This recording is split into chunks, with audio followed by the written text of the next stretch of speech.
You know what? I really sat down and I watched Kirk Cousins last night because I know how much you despise him, and I'm not really sure why. But, man, he actually had a really good game last night. And if Adam Thielen doesn't have a ball go right through his hands into the hands of Khalil Mack, he's got a clean game. He might have 3 touchdown passes, no interceptions, and they've turned their season around. And if you are paying attention, which most of us do when the NFL season comes rolling around, here we are now with about 6 games to go for most teams. And there are teams that are surging, and there are teams that are falling off the face of the earth. The Bears are one of those teams that are going the wrong way. The Seattle Seahawks are going the wrong way. The Miami Dolphins are going the right way. I mean, the Indianapolis Colts are going the right way. I kind of feel like the New York Giants are going the right way. Indeed. You would think that the New Orleans Saints now with this injury, I mean, did you hear about these injuries with Drew Brees? Yeah, of course. So he's got the collapsed lung. He's got 5 broken ribs in there. That just sounds like he's going to be out for a significant amount of time. I could really see, though, Jameis Winston playing well for them, not only because Teddy Bridgewater did it last year, and they're different players, but he did do it last year. And also, Jameis Winston, remember, he had a prolific offensive year last year with the Buccaneers. It just so happened that he turned the ball over the entire time that he was having this prolific year. But remember, he got that LASIK surgery. He's been there with Sean Payton and Drew Brees. He was borderline blind when he got to the Saints.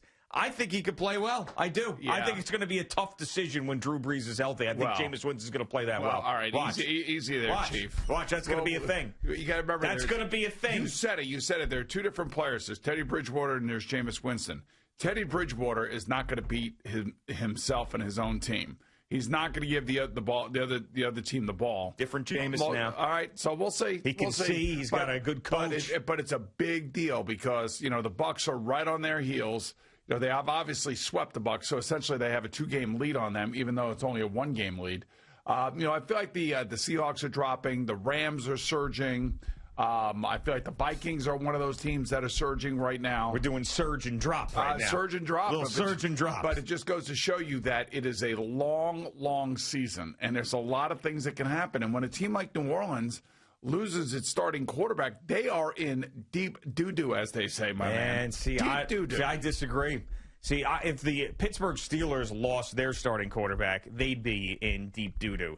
If the Tampa Bay Buccaneers lost their starting quarterback, they'd be in deep doo-doo. If the Minnesota Vikings, even as bad as Kirk Cousins can be at times, and you're right, that was one of the best games he played against a good defense when they were all over him last night. When the run game was shut down, let's not forget, too. They would be in deep doo-doo because they don't really have a backup. The Saints made sure the last 2 years they had a legitimate backup.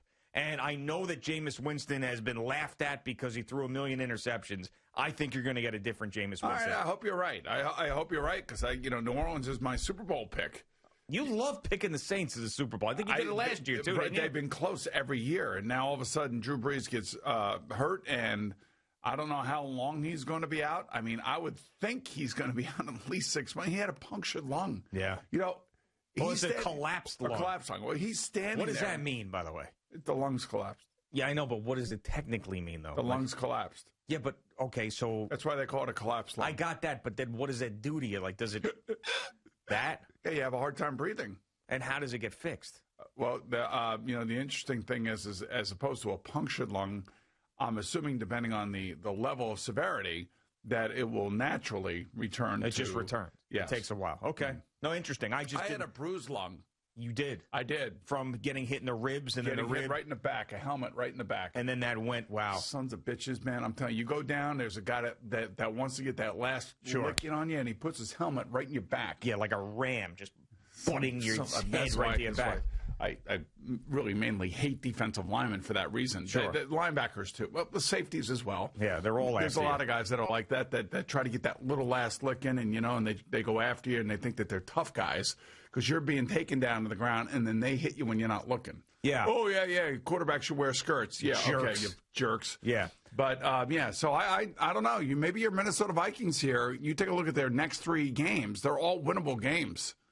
They are all winnable games. Dallas they can Cowboys, get to 7-5. Right, Dallas Cowboys, Carolina Panthers, Jacksonville Jaguars. Yeah, I know. 7-5, dude. And you're going to be sitting in here. You're going to be wearing that hat that I bought you at the airport when I went out there for that playoff game or that interview. Maybe. I mean, the NFC to me not as intimidating as the AFC. So they could maybe make some noise in there. I still think they've got some deficiencies. Come on. I'm not going to do it. I did it last year. No, come on. It's okay. I got into it last year. Be know happy, that I did. Be happy. Your team is winning, man. They have given me something in this season. And you have to admit that now, obviously, there's no fans there, so every game is almost like a high school game. But still, you're going on the road, and you got to deal with all that. And you're playing against a very, very good defense in their building. Yep. And that defense gets all over everything. They got a pass rush. They got run defense. They got good cover guys. That is a playoff defense that is a disgrace that's not going to make the playoffs because their quarterback situation is an unmitigated disaster. And Nick Foles got hurt again last night. And it's going to get even worse. And there's some early reports that hip injury is serious enough to keep him out for the rest of the year. Which means that, now Mitch Trubisky, by the way, wasn't even active last night because he's still dealing with a shoulder injury. They've got a bye week coming up that's just going to be miserable for those players, having to hear how bad they are in this losing streak, this 4-game losing streak going into the bye. But this is going to be his shot. This is going to be his audition time.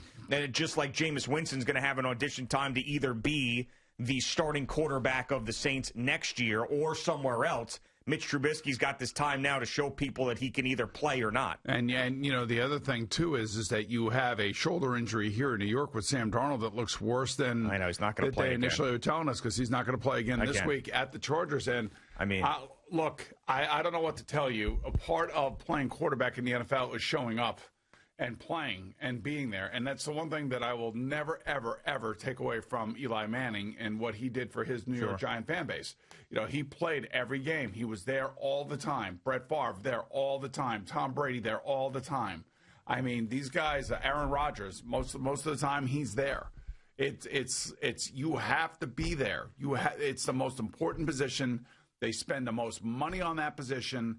And if you're not there, then how can they count on you? And this is unfortunately for Sam Darnold now, 3 years in a row where he is missing significant playing time. Now, you could say it's everybody else's fault, but the player himself has got to accept the responsibility that, look, man, I'm just not a healthy guy. I just can't stay healthy. And how frustrating, that is. It's almost like the Jed Lowry of the Mets. Well, sure. I mean, think about it. Remember the first time that we saw this, he ended up wanting to continue to play. And the whole put your helmet back on, put your bleeping helmet, take your helmet off, whatever, to Joe Flacco. And Joe Flacco's like, dude, it's fine. Like, oh, listen, I'm at the tail end of this thing. Stop yelling at me. I already got a Super Bowl. I'm just riding this thing out. I'm getting paid. Okay. And then the other one was, he played through it the second time after he got hurt again. And he wanted to keep playing. But then once the adrenaline stops flowing and you're not in the game and you're getting the doctors to look at it, and they're saying you just can't play. You're not in a spot to play. So he's done. Adam Gase is done. You just hope now. And I was thinking even though I had the Packers in the knockout pool, that the one good thing that would have come out of Jacksonville winning that game is you could breathe a little easier if you're in the Jets. 2-game lead. But that didn't happen, so you still got them breathing down your neck. And I know that I still feel that it's going to be an 0-16 year, but I'd like a little separation there if I'm a Jet fan. Well, here's the question for you. If the Jets end up with the number 2 pick, are they taking Justin Fields? Man. Probably. But it's so, at this point, we just don't know because there's a lot of teams that fall in love with players. There's also a lot of teams that something happens in an interview or whatever and they completely rule them out. For example, Washington, they fell in love with Dwayne Haskins. The Giants didn't seem like they had any interest in Dwayne Haskins at all. What's interesting? Gruden didn't want Haskins when he was there, when Jay Gruden was there. So they fired him. Yep. So they tried to play with Dwayne Haskins with whoever it was. Bill Callahan, who was the coach? I believe it was. Him, Bill Callahan. And then, Ron Rivera comes in, and then Ron Rivera's got to deal with the entire controversy of the team name and everything else. And he's got a front office that's in shambles. They get rid of Bruce Allen. He's got to deal with cancer treatments on top of that. He's got to deal with cancer treatments on top of that for himself. He's got to deal with a quarterback who may be coming back from just a horrific leg injury, which he ultimately did, and was talking about that this week about how Alex Smith may be the future of the Washington football team for the foreseeable future after coming off of this Detroit game in which he had the most completions and attempts in his career in a game. Right. Coming off of this leg injury. So, and then they also had the front office scandal, the sexual misconduct scandal, and all that other stuff. I mean, like, think about all the crap that they had to deal with. And it's like WFAN. Right, kind of. And then he had to kind of deal with, trying to figure out whether or not Dwayne Haskins was the guy. And he saw about 3 games and said, enough. Yeah. He is not mature enough. He is not ready to go. He can't handle this. I was surprised that was, and maybe it's tough love that's going on now down there in Washington with him. I don't know. No, he's done there. Come on, he's done there. I don't know. So you're going to have a bunch of guys next year that are going to be on rebounds. And Sam Darnold looks like he's going to be one of them. Sure. And there's a lot of great places for him to end up that we have talked about. I think San Francisco would be a great place. I think Indianapolis would be a great place. Jimmy Garoppolo would be on a bounce back. Yeah, yes. But I still think that's a landing spot. Indianapolis, Pittsburgh, those are all places I think Sam Darnold could go. So you said, when I brought up the Nets thing, that you hope the James Harden thing happened. Oh, yeah. Well, why do you hope the James Harden to the Nets thing happens? These 3 guys together, You think it's going to be a mess? Kyrie's going to play half the year. I don't know they're saying Kevin Durant looks like he's healthy. And if he's healthy, he's, to me, he's the unstoppable force that the Nets could always go to when they need big buckets and when they want. But can Harden and Kevin Durant survive on the same team? I think those two can survive on the same team. It's the Kyrie Irving mix that, to me, is the thing that throws it off. Now, you're telling me that if they traded Kyrie away to get James Harden, which isn't going to happen. That's not happening. It's not going to happen. Then I could say that basketball-wise, it makes a little bit more sense. But this guy, James Harden, turned down the opportunity to be the first $50 million player in the NBA. He turned down an extension of 2 years, over $100 million. And he would have been the first player in NBA history to get an annual value of $50 million per year. It's crazy. And he said, no, I want to play with the Nets. Now, we've seen this happen before. Every time a player of his caliber, or even close to his caliber, says, I don't want to be here anymore, put me there, it works out. Do the Nets have to offer him a 50? I hope they do. No. It wouldn't work that way. Let me ask you a question. He's turning that down, and well, they can't do the Supermax with the Nets in the trade thing. It's not going to work that way. Can't do a sign and trade? No, I mean, well, I guess you could do that, but then all of a sudden, what are we talking about? You're not going to have any other players. Yeah, well, I don't know. Haven't the Nets been down this road before? Haven't they ever figured it out that this is maybe not the way to go? That's a little bit different. Now, I know you're adding the trade element to it now, which is the same as the Billy King thing with Pierce and Garnett, I understand. And you'd have to give up a lot of these core players to make this happen. So for the next 3 or 4 years, they would be relevant. They would be good. Maybe if they needed a point guard, Steve Nash could play. If they needed a game or 2 out of him. Oh, yeah. I mean, I don't know. It's just, to me, it's like they've been cultivating some pretty good young talent, and they'd all be gone in this deal. You would like to think that you'd like to keep them here. They'd be your guys. They would be your support guys to your big 2. Now they're going to make it a big 3. I always worry about that, man. I always worry about and I don't know, Harden. Can Houston treat him any better? No, I mean it's really unbelievable. They've tried every combination with him, and now it hasn't worked. Well, he doesn't want to deal with a rebuild at this point. That's what it is. But so they tried Chris Paul, they tried Westbrook, all stuff that he wanted. By the way, I know that's what I'm saying. Yeah, and as great of a player as he is, his playoff performances leave a lot to be desired. Oh, there's always a crucial game in which he disappears and he feels that way. Yeah, always. But then he wouldn't have to worry about, showing up in a crucial game because he'd have Kevin Durant to give the ball to. And Kyrie Irving if he's healthy. I mean, both those guys would be there. I think about the Nets and I think about guys like Spencer Dinwiddie and Karis LeVert and Jared Allen and all these guys we have lauded for years turning into good NBA players under this Nets culture and system that everybody is talking about being one of the best in the NBA, and now you're going to sign a deal with the devil and get rid of all of them to put James Harden together with Kevin Durant. I mean, it's just basically like you know how a germ has a host? Like, that's what's going on here. Like, the Kyrie Irving, Kevin Durant, and James Harden just using the Nets as their host to just take it over and just infect it. And then all the good stuff's going, all the bad stuff is coming in, and they still might win a championship. I mean, it's hard to say, with those 3 guys out on the court, if they all stay healthy, that they wouldn't be really, really good. Now, I will say this, that if I were a Nets fan, one of the The Pied Piper is leading the Nets fan right there. Here, If I were a Nets fan, it's like Steve Cohen just took over the Mets with Joe Tsai, and Joe Tsai's got a lot of dough, Ray me. But anyway, Joe Tsai is spending money, much like I think Met fans are hoping that Steve Cohen's going to be spending money. Sure. Yeah, I mean, but in the NBA, when you get to this point, you got to be all in or there's no reason to mess around. And you got these two players. I just find it hard to believe. Now, I know that the Rockets, because they've got them under contract for 2 more years, they're saying we can slow play this thing.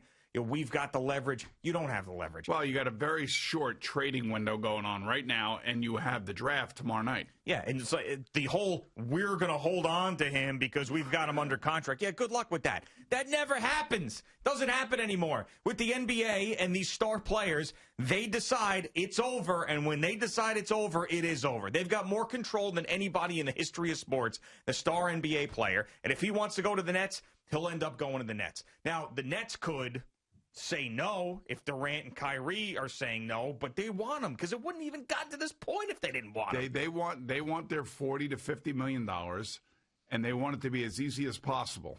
Yeah, and having a guy that's going to hoist up 30 points a night is going to help them make it easier on them. Oh, sure. Now, the pressure will be ramped up. There's no question about that. But like I always tell you, pressure is a privilege. They already have. Yeah, they already have a ton of pressure. This is about the big three thing that you hate. Because as good and as great as some of these players are, back in the 90s when Larry Bird was in Boston, Magic Johnson was in L.A., Isaiah Thomas was up in Detroit, Patrick Ewing was here, Michael was in Chicago, Karl Malone and Stockton were in Utah. I mean, you had Drexler and Hakeem down in Houston. You had groups of guys that were spread around all over the NBA, and it felt like every one of those teams had a chance. Yeah. Reggie Miller in Indianapolis. I mean, Indiana. You had all of these teams that were spread out, and that is gone by the wayside, man. And these guys are all trying to make it easy for themselves to win championships, and on top of it, make as much money as they possibly can. Sure, and it's working though. So why would you blame them? Because they own the league. They essentially own 100%. I mean, and when people say, "Oh, and I get sick of it too." I'm tired of seeing players say, "I don't want to be here. Put me there," even when they're under contract. And every time they get what they want, every time. Yeah, look at what Anthony Davis did to Sure.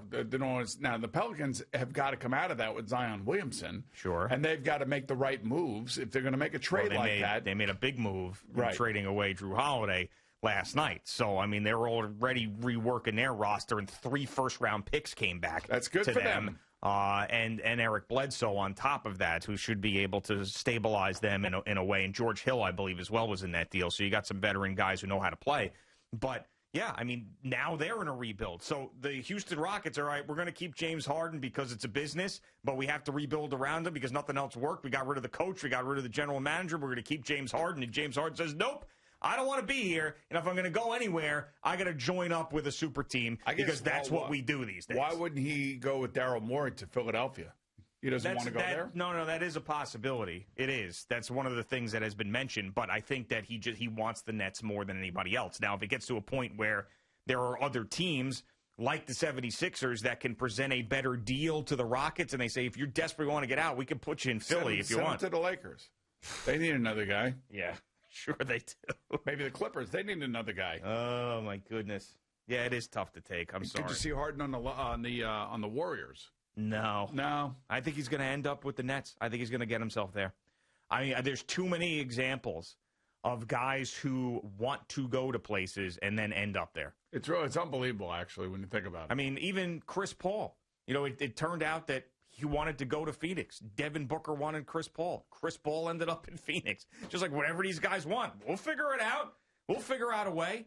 And even though you think about all the depth that walks out the door and all the talent that you cultivated with the Nets that walks out the door in this Harden deal, they'll pick and choose their role players. They'll put it together. And then if those guys, once again, I have to say it because it is a big factor, if those guys can play a full season and be healthy in the postseason, they're going to be right there. It always works. Can I ask you a question? Yeah. What is the amount of money a team can spend on an NBA roster?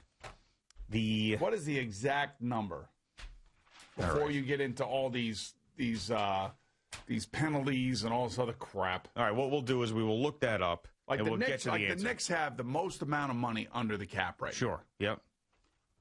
And like the Nets are, I guess they're 15. So I guess they have what, $26 million under the cap right now? That's what it looks it's like. 100 and I can't tell. There's minuses. I have no idea how to read. 109 because it's a soft cap, right? It's 109.14 million. Is what I'm saying. So their active roster right now. So Durant is making $40 million. His cap figure. I'll give you cap figures. Give me a cap figure. So Durant hasn't played a minute for the Nets, and he's got a 40 cap figure. Yeah, year 2, by the way. Kyrie Irving, $33 million cap figure. Karis LeVert, $16 million cap figure. Taurean Prince, $12 million. Spencer Dinwiddie, $11 million, and DeAndre Jordan, $10 million. So who would they get? They'd have to get rid of those guys. Well, yeah. I mean, Dinwiddie is – so to me, it would be LeVert, Dinwiddie, and Jared Allen would have to be in that deal. And picks. And picks on top of that. That's the only way you could really get it done. Right. I mean, and that would be – and then all of a sudden the Houston Rockets are the Brooklyn Nets. And everything that they built and tried to – and you think about a guy like Spencer Dinwiddie. Spencer Dinwiddie, if he ends up in a deal for James Harden, this was a guy who was a net true and true.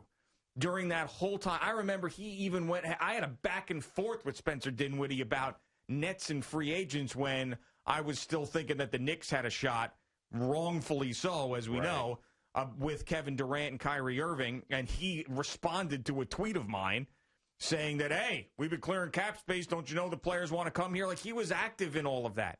And now, boom, just like that. There's your loyalty out the door. I mean, James Harden wants to come here. They got guys. They got 7 players on cap holds: bird, non-bird, restricted non-bird, non-bird. I mean, like, what the f? It's so complicated. It is unbelievable. The NBA draft, I mean, is like a labyrinth. You have to go through to understand it. It's impossible. And the guys are wearing different hats, and then the rights to this and this year and whatever. It's just impossible. The slotting, it just blows your mind. It's too hard to understand. It really is. But the easy thing to understand for everybody that's trying to figure this out is James Harden has told the world he wants to play for the Nets. What's the real basketball team in New York City supposedly doing? Probably nothing. Probably nothing. And that's a good thing. I don't want to see them go. Chris Paul now off the table. That's fine. I would have been able to convince myself that that was okay. The Russell Westbrook thing is still out there. I really hope that that doesn't happen. That would be a bad idea. Westbrook and Carmelo Anthony coming together for the Knicks? No. Let's not do that. The big two? Let's not even do that. Let's not speak that into existence, as they say. I don't want any part of that. Just keep chugging along until you get to a point where maybe you can attract somebody who's worth it. And I know that the Bucks are trying desperately to keep Giannis, and they made this deal to try to keep Giannis to bring Holiday in. That would be the one that you're going to focus on a free agent. That would be it. You got to get a draft pick right. You got to make sure some of these young players are okay. Do not bring in the washed-up superstar on the max deal to just show the rest of the world that, hey, a superstar wants to play in the Garden. That's what I think they're trying to do. So Anthony Davis is definitely staying with the Lakers. I think he opts out, and now he's because he get more money. Yeah, so sure. I think so. I mean, I'd be surprised. Anything's possible with him, with what we've seen him pull off in the past, but I think he's staying. He's staying with the Lakers. Thank you for watching. Please like, comment, and subscribe. And don't forget to hit the red bell so you're notified when we have new content.